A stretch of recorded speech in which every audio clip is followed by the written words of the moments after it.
Niueans are predominantly Christians, and yesterday marked 164 years since Christianity was first introduced to the island. As is the tradition, the Ecclesia Cristiano of Niue congregated to celebrate Ahoy Mama or Aho Penyamina at the Millennium Hall.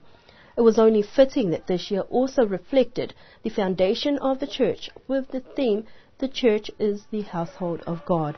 The service began early morning with scriptures, hymns delegated to the different village congregations. Words of wisdom from the scriptures were highlighted in sermons delivered by the representatives from the FCW, elders, as well as the president of the Ecclesia Cristiano Niue, reminding members of the importance of the day as more than a public holiday, but one's affiliation with God. And those are our news stories that we have for you this evening. We do hope that you can join us in our next news bulletin on Thursday.